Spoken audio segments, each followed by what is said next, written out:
오늘 본문에서 우리는 신앙의 가장 중대한 진실을 만납니다. 그것은 우리가 선택한 적이 없다는 것입니다. 우리는 예수를 주라고 고백할 때 이제 세상 나라를 살지 않고 이제는 하나님을 삽니다. 하나님 나라를 삽니다. 하는 것을 선택한 고백인데, 종교에서는 이걸 답으로 배워가지고 하나님을 따르는 것도 하나님 나라를 사는 것도 선택하지 않은 채 예수를 그리스도라고 고백했습니다. 그래서 우리의 고백은 아무런 능력이 없습니다. 복이 되지 않습니다. 이것 가지고 겨우 교회 다니는 것이죠. 17장에서 20장까지의 이 전체 주제를 유다야, 하나님을 담대히 신뢰하여 그 꿈을 꾸어라, 그렇게 잡았습니다. 꿈은 아무나 꾸는 것이 아닙니다. 꿈을 꾼다는 것은 굉장히 높은 에너지입니다. 꿈을 꾸는 사람은 그 꿈 때문에 고난도 이겨내고 어려움도 지나고 하는 에너지가 그 안에 발생하는 것이에요. 우리의 삶은 선택입니다. We choose, even not to choose. 우리가 선택하지 않는 것도 우리의 선택입니다. 그래서 모세 오경의 결론이 뭐예요? Choose life. 생명을 선택하라는 거잖아요. 그런데 우리는 삶을 선택하지 않고 우리가 그냥 태어난 그대로 삽니다. 다시 말해서 우리는 세상 속에 태어났는데 세상이 흐르는 대로 그냥 따라 흐르는 것이죠. 그래서 우리의 생명을 피워본 적이 없습니다. 예수님께서는 이것을 한 알 그대로 그냥 생명 씨앗 가지고 있다가 그대로 죽어버리는 것이죠. 왜 선택하지 않고 그냥 세상을 따라서 세상이 가르치는 대로, 세상이 기분 주는 대로 살았을까요? 선택에는 용기가 필요합니다. 선택하는 데는 용기가 필요합니다. 그래서 하나님의 말씀을 만나는 목적은, 우리가 성경을 읽는 목적은 이해가 아닙니다.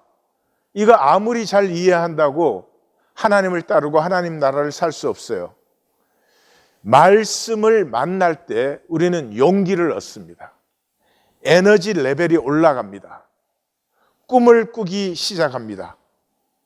그래서 말씀을 만나는 자가 말씀의 세계를 만남으로 말미암아서 이 세상 세계를 버리고 말씀의 세계를 사는 선택을 하게 되는 것입니다.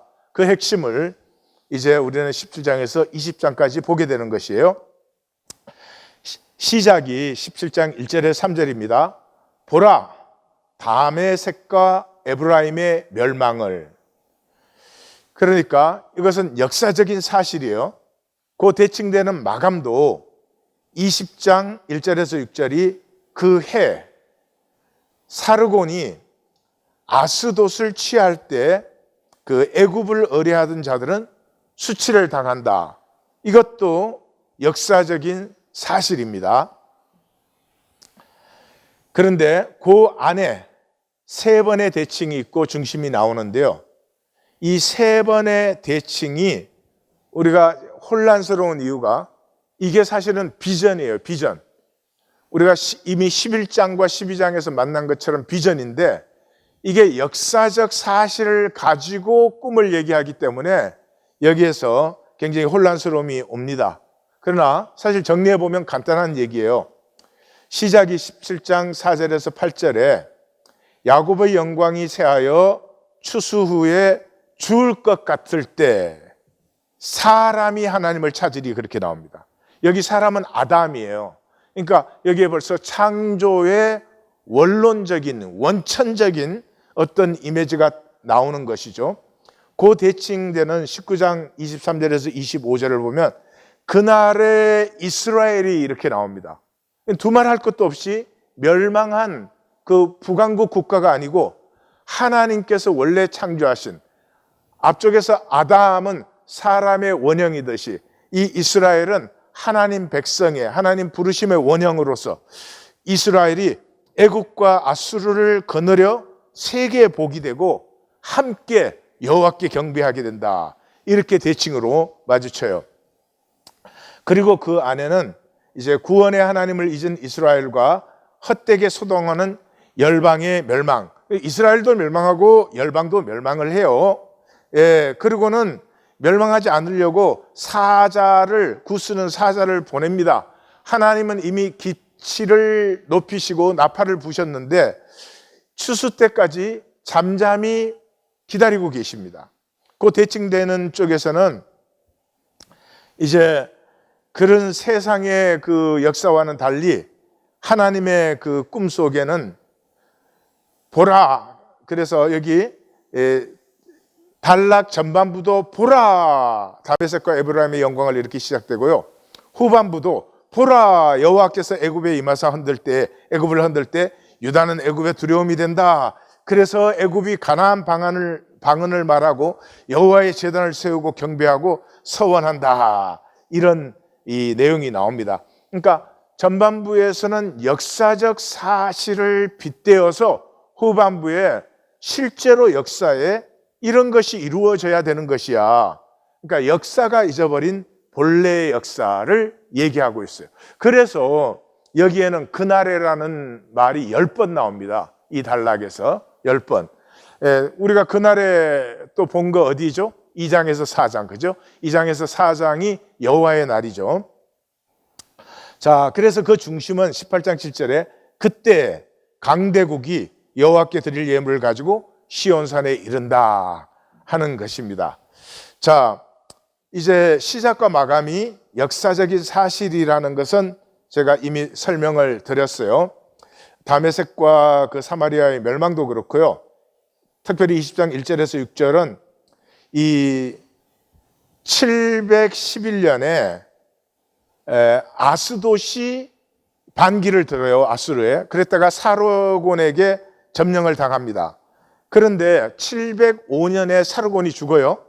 그래서 이제 사네립이 등극을 하니까 이 히스기야는 반아수르였어요. 왜요? 아버지까지 아하스는 친아수르였죠. 이건 현상을 잘 읽는 사람인데 현상 밑은 모르는 거예요. 그러니까 3대에 걸친 친아수르 정책에서 남은 게 없어요. 그러니까 히스기야는 반아수르 정책자였어요. 그러니까 이미 711년 아스돗이 반란을 일으킬 때 그게 이제 같이 참여하려고 했는데 이 이사야 선지자가 벌거벗고 그 막았죠. 그 바람에 그게 참여하지 않아서 멸망을 면한 것이에요. 그런데 이제 704년이 돼서 사르곤이 죽었고 사네립이 들었으니까 아수르가 약해졌다고 생각을 했어요. 그래서 이때 아스글론과 에글론과 두로와 동맹을 맺고 또 애굽이 후원하겠다는 약속을 받아가지고 반아수르 정책을 펼칩니다. 그러니까 이제 아수르가 침략할 거에 대비해서 이때 수로도 만들고 이렇게 해요. 그러니까 그때 사실 이 유다가 또 멸망할 뻔하는데 그 결정적인 시간에 히스기야가 다시 이사야 선지자의 말씀을 듣습니다. 여기에서 멸망을 면하고 이제 유다의 역사가 재건도 되고 이렇게 되는 것인데요. 하여튼 그래서 이 전체에서는 유다가 바라보아야 할 것은 그날이 뭐예요? 여호와의 날이에요. 여호와의 날이 뭐죠? 심판의 날, 멸망의 날이에요.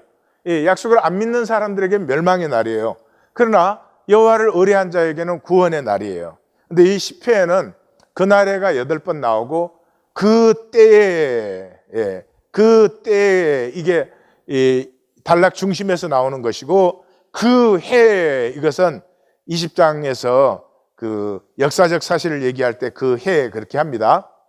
자, 그 날을 이제 바라보아야 되는데 그 날에는 뭐예요? 남은 자들이 이제 일어선다는 것이에요. 이 여호와의 날이 제일 처음으로 나오는 건 이제 2장에서 4장 앞에 인사 끝나자마자 나오는 것이거든요. 그게 우리가 이미 보았지만 2장 2절에서 말일에 이렇게 시작됩니다. 그리고 그 다음에 2장 3장에서 그날에가 7번 나오고, 그 다음에 4장 2절에서 그날에 여호와의 싹이 아름답고 영화로울 것이다, 이렇게 해서 2장에서 4장까지가 여호와의 날인 걸 우리가 이미 보았어요. 그래서 2장 2절의 시작은 말일에, 마지막, 여호와 날은 마지막 날이다. 말일에 여호와의 산이 모든 산 꼭대기 위에 굳게 설 것이요, 오라 우리가 여호와의 전에 이르자. 이는 율법이 시온에서 나오며 하나님의 주의 말씀은 예루살렘에서 이 비전이죠. 그래서 남은 자들의 그 선언이 나올 때 거기에 아담이라는, 그러니까 사람이라는 이 단어가 2장 9절, 11절, 17절, 22절 계속 나옵니다. 그러니까 여기를 주의 깊게 읽었던 사람은 17장에서 20장 들어와서 사람이 할 때 이게 그냥 멸망 뒤에 남은 자들이 있다는 것이 아니라 말일에 하나님이 이 땅을 회복시키시는 거룩한 씨앗이다 하는 걸 이제 눈치챌 수 있어요. 그래서 그들은 이스라엘의 거룩한 일을 찾는 사람들이에요. 이때 시온은 세계의 복이 되어서 아수르 애국과 함께 여호와를 경배하게 됩니다.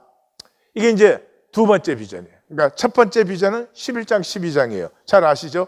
이새의 줄기에서 싹이 나서, 그러면 그때는 이리와 어린 양, 표범과 어린 염소, 어린아이와 독사가 함께, 그래도 해됨도 상함도 없다. 그때 남은 자들이 돌아온다. 이 남은 자들이 돌아오게 하기 위해서 유브라데스를 7갈래로 갈라서 신을 벗지 않고도 건너게 된다. 그래서 12장에 보라, 하나님은 나의 구원이시라, 내가 구원의 샘에서 물을 기르리라. 이게 이제 이 남은 자들이 돌아오는 비전의 첫 번째가 11장 12장이었죠. 여기 다시 남은 자, 하나님께서 창조하신 본래의 사람이 일어서는 두 번째 비전을 우리가 만나고 있는 것이죠. 그런데 이렇게 말하는 이유는 유다가 자꾸 현상만 보는 거예요. 지금 아수르에 붙어야 되나, 아니면 어떻게 쟤들과 싸워야 되나, 이 하나님의 꿈을 품지 못하고 계속 현상만 싸우고 있어요. 왜냐 그러면 에너지 레벨이 낮으니까. 에너지 레벨이 낮은 사람에게는 현상 이상을 생각할 수 없어요. 지금 당장에 이익이 되느냐 손해되느냐 뿐이에요. 일부러 그러려는 게 아니고 에너지가 그것밖에 없어요. 지금 당장 이익을 챙기지 못하면 죽을 것 같으니까. 그러니까 자꾸 자기는 자기를 지킨다고 머리를 뱅글뱅글 돌리는데, 살아갈수록 초라하게 되고 천박하게 되고, 살아갈수록 메마르고 걱정은 더 쌓이고 그런 삶이 되는 것이죠. 사람은 하나님의 형상이 피어나야 되는 것이고, 하나님의 형상이 피어나려면 꿈의 품음을 받아야 돼요. 어미가 알을 품어야 알이 부화되듯이 꿈이 하나님의 형상을 품어야 이게 부화가 돼서 이게 피어나면서 생수의 강이 속에서부터 솟아나게 되는데, 이 존재의 신비, 이 본질계를 못 보는 유다에게는 현상이 전부예요. 그래서 얘들아 꿈을 꾸라, 여호와의 가슴의 꿈을 너희가 좀 만나라, 이런 것이죠. 그리고 상하반부의 시작은 보라로 시작된다는 걸 제가 이미 말씀드렸죠. 자, 이 전체 말씀의 중심은 현실적인 교훈, 그러니까 이 꿈을 이렇게 말하는 현실적인 이유, 실제적인 이유는 애굽은 의뢰할 대상이 아니고 구원받아야 할 대상에 불과해. 아니, 세상에 의뢰할 게 없어. 애굽을 의뢰하니? 애굽은 너희가 축복해 줘야 될 땅이야. 그런 얘기를 하는 거죠. 그래서 아수르와 함께 여호와께 나오는 그날을 보라, 이렇게 이제 본문 가운데 나오게 된 것이에요. 그러니까 17장 1절에 다메섹에 관한 경고라고 시작돼요. 그 다음엔 다메섹은 안 나오잖아요. 그러니까 obviously this is not about 다메섹, this is not about 아람이에요. 아람의 멸망을 봤지, 그럼 멸망길로 가면 안 되지. 그 말을 하는 거죠. 그래서 아람과 북왕국의 멸망을 보았지. 그러므로 그 멸망 후에 임하는 여호와의 통치를 바라보아야지 멸망이 두려워서 현상의 종로로 가면 안 된다, 이런 것이죠. 그래서 그 중심은 유다야, 여호와를 신뢰하여 비전을 품으라. 비전을 품으라. 다시 한번 말씀드려요. 비전은 품고 싶다고 품는 게 아니고요, 에너지 레벨이 높아질 때 현상에서 자유함을 얻으면서 우주를 품는 것이에요. 로켓가 인력권을 탈출하고 나면 자유롭게 날고 있듯이, 똑같은 얘기예요.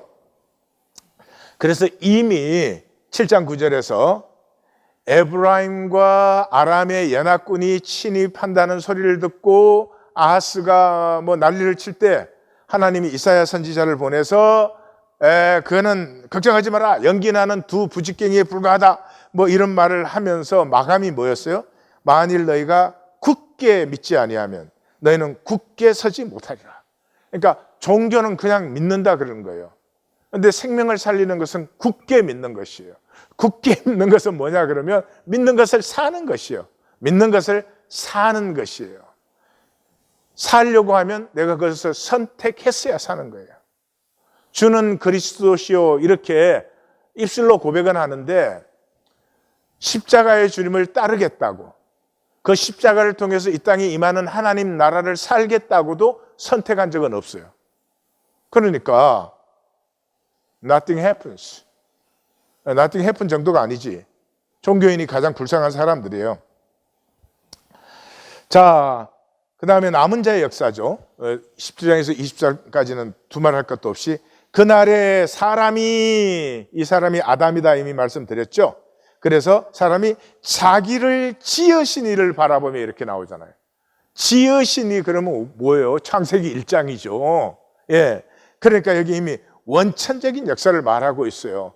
그리고 사람이 그날에 우상을 내던지고, 사람이 우상을 내던지는 건 배워서 되는 일이 아니고 깨달아서 되는 일도 아니고, 이 하나님이 창조하신 본래의 생명 에너지가 솟구쳐 나올 때 그런 허상은 배설물로 보이는 거죠. 이거 경험한 사람이 사도 바울이죠. 그래서 이사야를 불러서 이사야의 부르심의 총 결론이 뭐예요? 그 중에 10분의 1이 아직 남아있을지라도 이것도 황폐하게 될 것이나 밤나무와 상수리나무가 배임을 당하여도 그 그루터기는 남아있는 것 같이 거룩한 씨가 이 땅의 그루터기다. 이 거룩한 씨들의 역사가 일어나는 그 꿈을 얘기해 주고 있어요. 그리고 이 전체에서 계속 쓰는 이미지가 농부의 농사 이미지예요. 그래서 17장 10절에 11절, 18장 4절에 6절, 19장 5절에 10절, 15절 이렇게 계속 나와요. 그래서 보면은 마치 추선한 자가 곡식을 거두어 가지고 그의 손으로 이삭을 벤 것 같고 르바임 골짜기에서 이삭을 준 것 같으리라. 또 그러나 그 안에 줄 것이 남으리니 감람나무를 흔들 때 가장 높은 가지 꼭대기에 과일 2-3개가 남은 것 같겠고 무성한 나무의 가장 먼 가지에 너댓 개가 남은 것 같으리라. 그리고는 이스라엘의 하나님 여호와의 말씀이니라. 이렇게 그냥 인을 꽝 치시잖아요. 그러니까 농사는 뭐예요? 천천히 흐르는 실로아의 물이죠. 농사는 아무리 당장 결과를 보고 싶다고 씨를 심은 다음에 비료를 억만푸대 팍 줬다고 열매가 맺히는 게 아니에요. 이것은 하나님의 때를 따라 맺는 열매예요. 그래서 이 농사의 이미지는 우리에게 강력한 도전으로 사실은 다가와요. 그래서 하나님의 때 그날까지 잠잠히 기다리시는 여호와 하나님. 그래서 18장 4절에 가면 여호와께서 내게 이르시되 내가 나의 처소에서 조용히 감찰함이 죄인은 일강 같고, 하나님이 선텐을 하시는 거죠. 지금 우리는 이 힘들고 어려운데 하나님은 선텐하고 계세요. 가을 더위에 운무 같도다. 가을은 더워요. 그런데도 가을에는 이미 구름만 가려도 시원해져요. 그래서 하나님은 가을 더위에 구름이 가려진 시원한 속에서 아주 편안하게 아주 인조이하고 계신다. 조용히 감찰하고 계신다. 자, 이제 우리의 본문인 17장 1절에서 8절로 들어갑니다. 한마디로 멸망을 만난 남은 자들이에요. 남은 자가 되는 길은 멸망을 만나야 됩니다.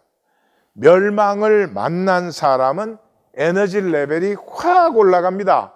에너지, 본래 하나님 형상의 에너지가 확 회복되어 버려요. 왜냐 그러면 그동안에 허상에 억눌려 있었거든요. 이 삶이 불안과 두려움이에요. 그죠?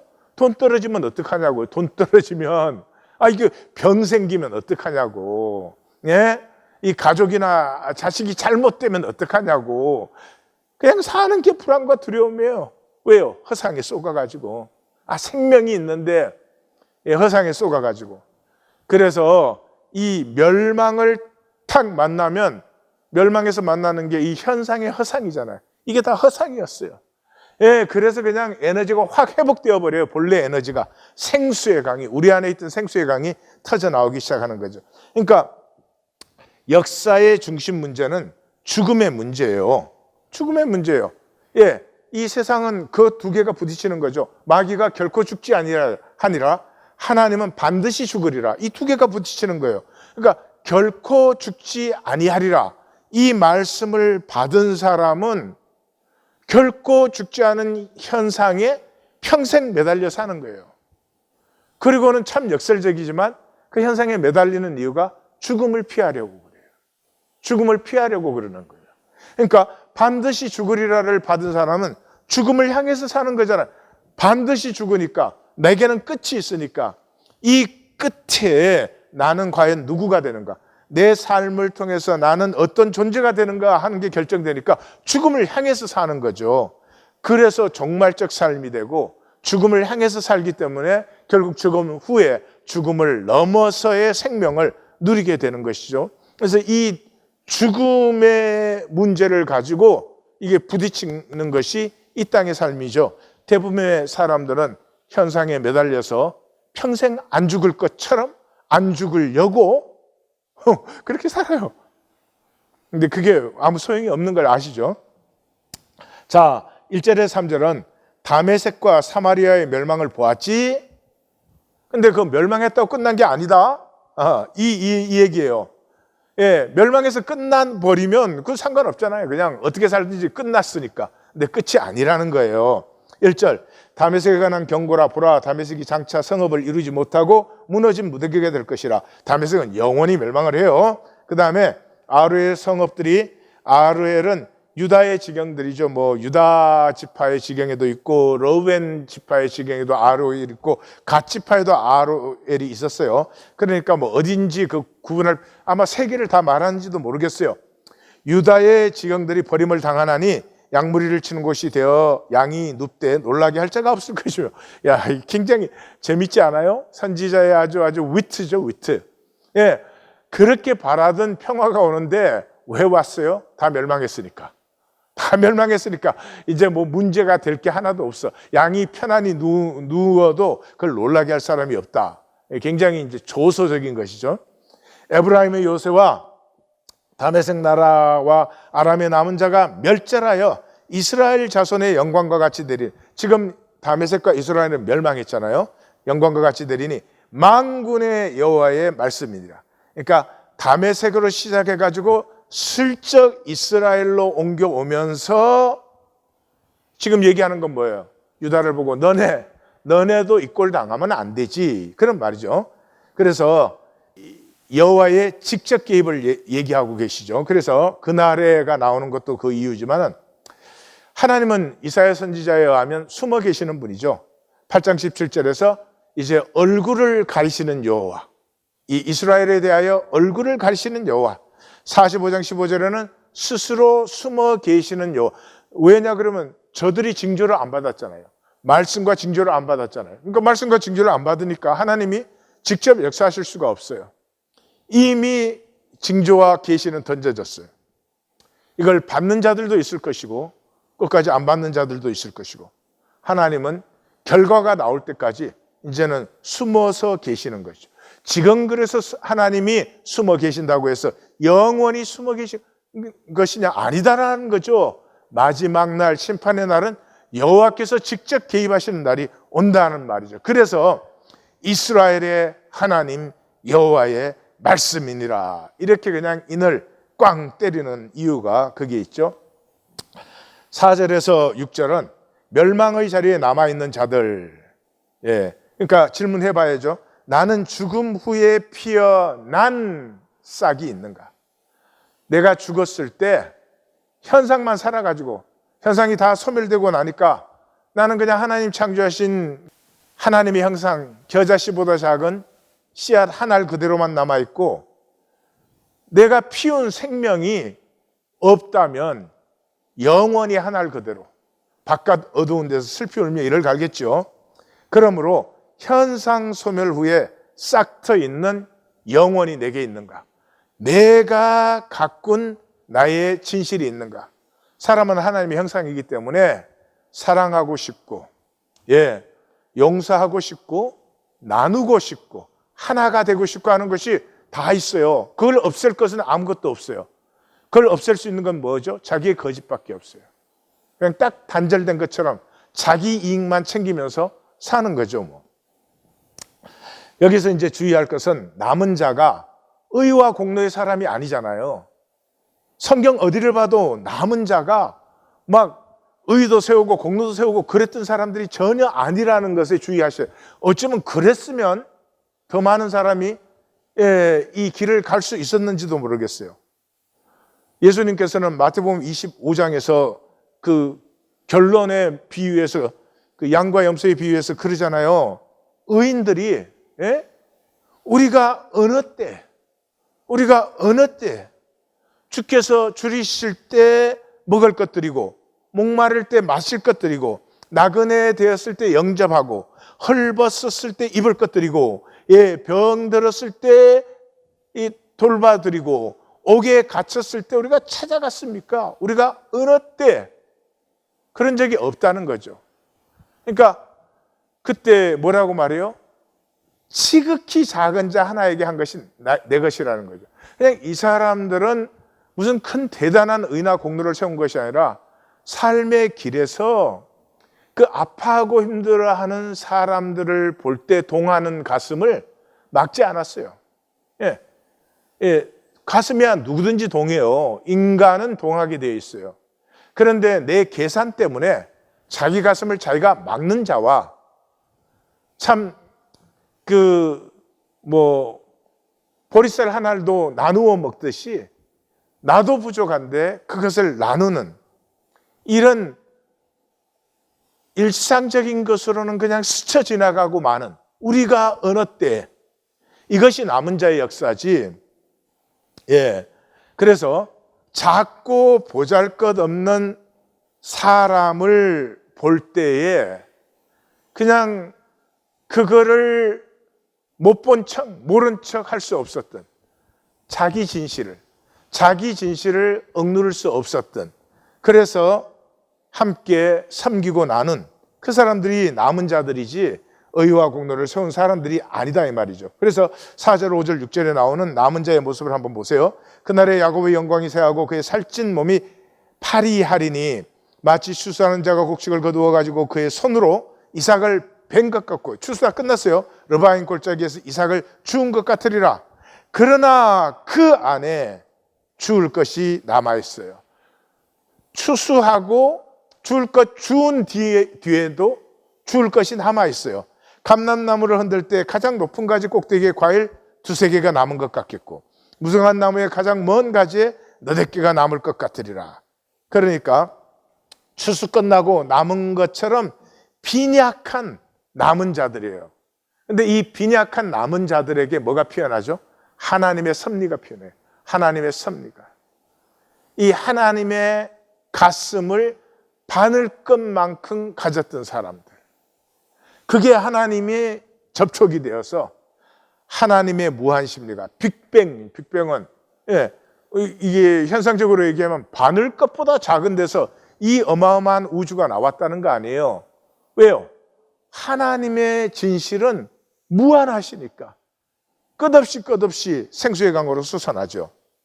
그래서 이스라엘의 하나님 여호와의 말이다. 그래서 여호와께서 현현하시고 개입하시고 걸음으로 피어나는 하나님의 무한 섭리를 무한 섭리의 씨앗이 되는 게 남은 자들이에요. 남은 자들 자체가 이 위대하거나 어렵지 않아요. 다만 하나님이 주신 진실을 외면하지 못해서 아파하는 그 가슴 때문에, 하나님의 가슴이 아픈 십자가의 가슴이 접붙어서 거기에서 빅뱅이 피어난 사람들이 남은 자다 이 말이죠. 그래서 7절에서 8절은 남은 자여, 남은 자는 멸망할 수밖에 없는 자신을 만난 아픔에 깨어져 중심의 진실이 열린 사람이에요. 그러니까 이 사람들은 자기 의도 공로도 없고, 그런데 자기 자신은 분명히 멸망의 존재예요.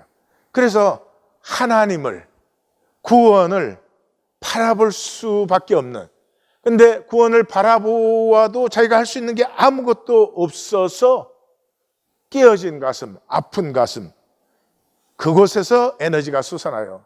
자식이 아파할 때 부모가 아픔 때문에 그 에너지가 솟아나듯이 똑같은 것이에요. 그래서 7절, 그날의 사람이, 이게 아담이다 하고 말씀드렸죠. 자기를 지으신 이를, 그러니까 창세기 1장의 원천으로 돌아갔죠. 바라보겠으며, 남은 자가 하는 것은 하나님을 바라봐요. 높은 에너지예요. 예. 종교에는 하나님 바라봐요? 안 바라봐요. 뭐 바라봐요? 돈 바라봐요. 돈 바라봐요. 예. 그의 눈이 이스라엘의 거룩한 일을 뵙겠고, 하나님을 바라보기 때문에 이스라엘의 하나님, 고통당하고 환난 받은 자에게 임하신 그 하나님을 보게 돼요. 예, 그 멸망의 자리에서 하나님을 보는 자가 돼요. 예, 계시록 9장 20절에 보면 여섯째 나팔, 그러니까 마지막 심판이요. 예, 그것이 일어났는데도 이 재앙에 죽지 않고 남은 사람들이 손으로 행한 일을 회개하지 아니하고 오히려 여러 귀신과 또는 보거나 듣거나 다니거나 하지 못하는 금, 은, 동과 목석의 우상에게 절하고. 예. 왜요? 이 사람들이 이렇게 고통을 당하면서도 왜 회개하지 않을까요?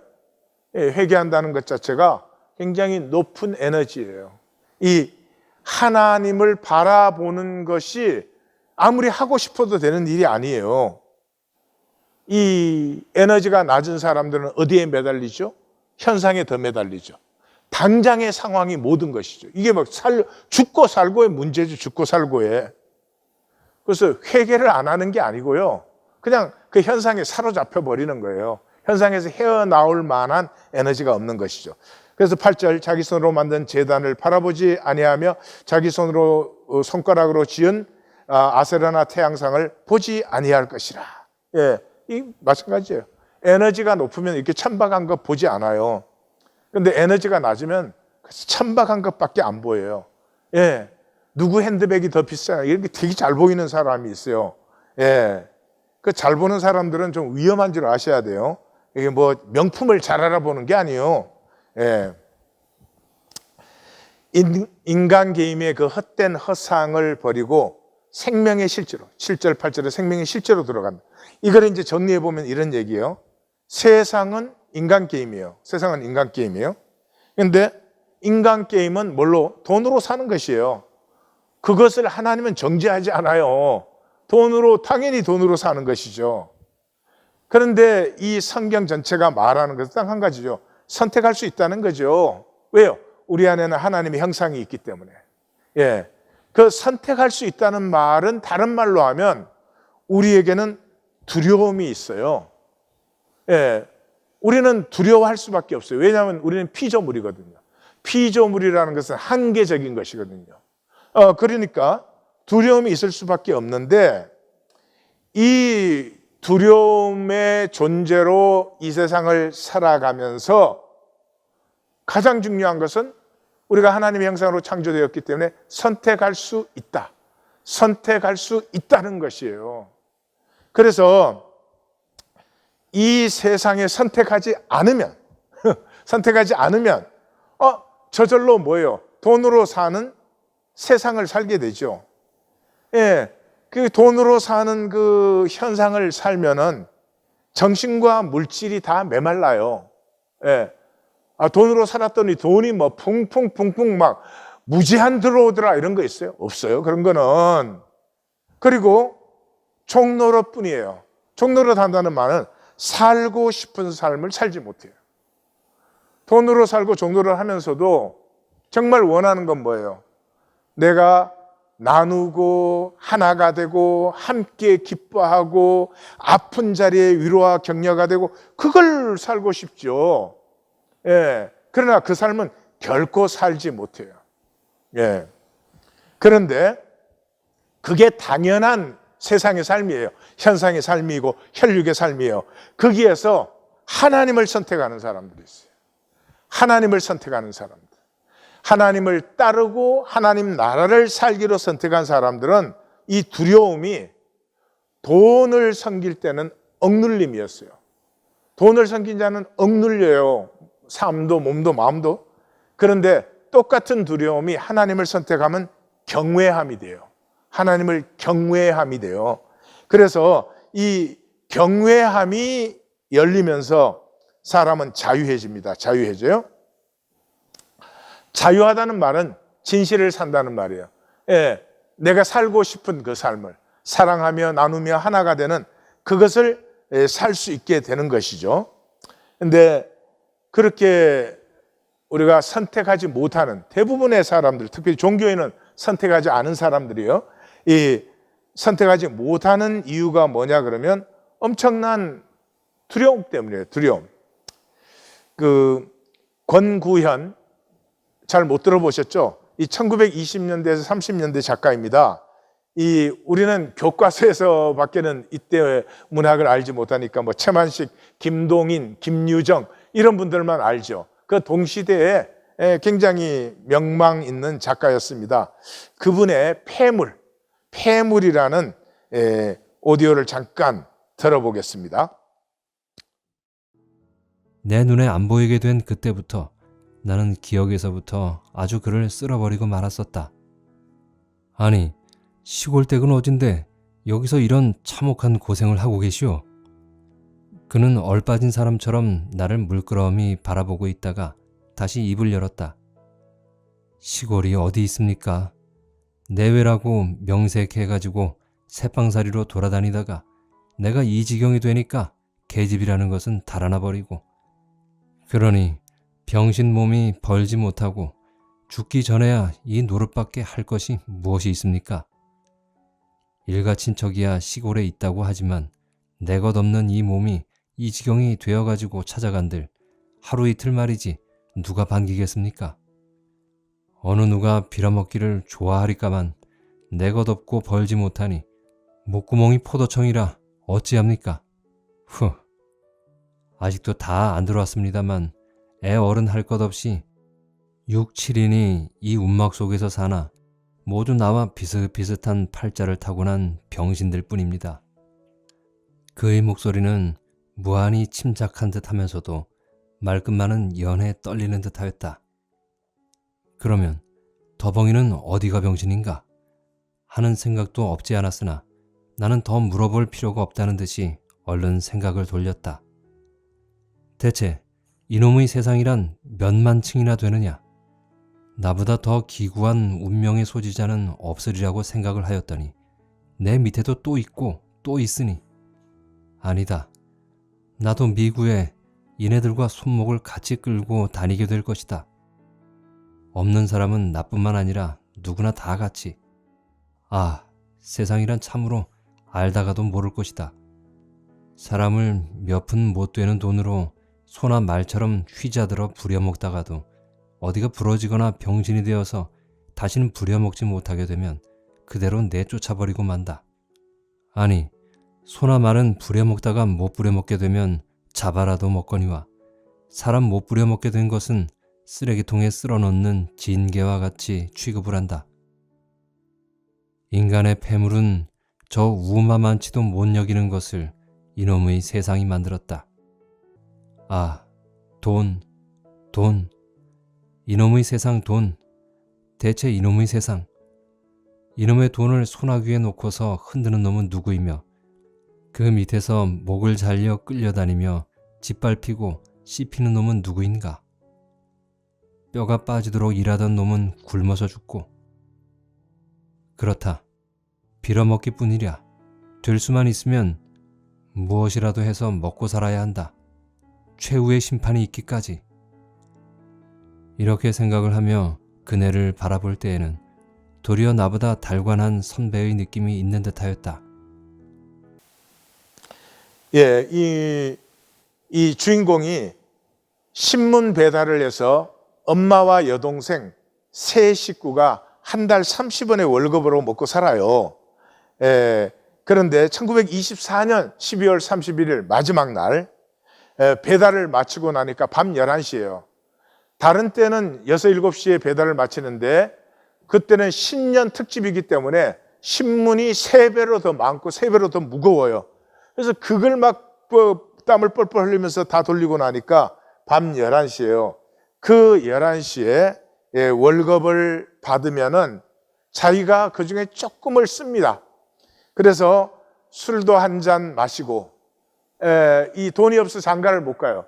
그래서 여자를 삽니다. 그 한 달 내내 일하면서 그걸 기다려요. 그래서 이제 거리로 가는 중에 더벙이라고 하는 이 거지 소년을 만나요. 그래서 그 거지 소년과 뭐 이제 예우를 하다가 그 거지 소년이 사는 다리 밑에 움막으로 갑니다. 그 움막에 갔더니 거기에 신문사를 건축할 때 같이 일했던 1등 목수를 거기서 만나요. 그래서 얘기를 들어보니까 건축사고 현장에서 사고가 나가지고 왼쪽 무릎 밑을 잘라버렸어요. 그러니까 그 당시에는 이제 장애자가 되면 아무것도 할 수 없으니까 입원 후에 나와서 이렇게 지금 거지 생활을 하고 있는 거죠. 근데 그 비참한 삶에서 제일 끝에 그래요. 오히려 그 달관한 선배의 느낌을 받았다. 그래서 그 현상의 불쌍함이 불쌍함만은 아닌 그런 것을 이제 슬쩍 비춰줍니다. 그래서 우리에게는 이 엄청난 두려움이 사실은 말은 쉽게 하지만 이 현상 세계에서 우리가 가난해지거나 돈이 없어지면 얼마나 인간이 비참하게 되고 인간이 폐물이 되어버리는 것이죠. 그러나 거기에 대한 해결은 두말할 것도 없이 두려워하는 것이 아니에요. 두려워할수록 종이 되는 것이죠. 두렵기 때문에 하나님을 선택해야 됩니다. 자, 우리 본문으로 돌아가서 711년 BC에 제가 이미 말씀드렸는데 반아수르 정책의 히스기야는 아스돗 반란에 가담하려 했으나 이사야 선지의 말씀으로 그 사르곤 침입을 모면합니다. 그러나 사르곤이 죽고 704년에 사네립이 등극하자 기회로 여겨서 애굽의 후원을 얻어서 아스글론, 에글론, 두로와 더불어 반아수르 동맹을 맺고 전쟁 준비로 실로암 수를 팠습니다. 그러나 결정적인 시간에 다시 이사야 선지자의 말을 들음으로 701년의 위기를 모면하게 됩니다. 열왕기하 18장에 보면은 그 반아수르 정책의 히스기야가 당하는 모멸이 거기에 자세히 나와 있습니다. 이사야 선지자의 말씀을 받을 때마다 현실적으로는 계란으로 바위치기예요. 계란으로 바위치기의 현실이에요. 그러나 말씀을 선택하는 것이죠. 이게 우리 말은 쉽지만 안 되는 것이잖아요. 그런데 히스기야는 그 711년에도 그렇고 701년에도 그렇고 중간에 잠깐 흔들렸지만 현실의 두려움을 넘어서서 말씀에 자신을 던지는 그 순종의 선택을 하지요. 순종의 선택을 할 때 숨어 계신 하나님의 역사를 체험하게 되는 것이죠. 이러므로 말미암아 현상의 종로로 달 수밖에 없는 우리가 하나님 형상의 다스림을 펼치는 삶이 되는 것이죠. 나눔 가이드. 한치 앞을 못 보는 맹인됨으로 당장의 손익에 빠져 비전, 가꾸어야 할 나의 진실의 삶을 버리는 내가 비전을 만나면, 꿈을 만나면 역설적으로 내가 멸망할 자임을 비로소 만납니다. 그 만남이 깨어짐이며 돌이킴입니다. 지금 돌이키지 않는 자는 영원히 돌이켜지지 않습니다. 하나님,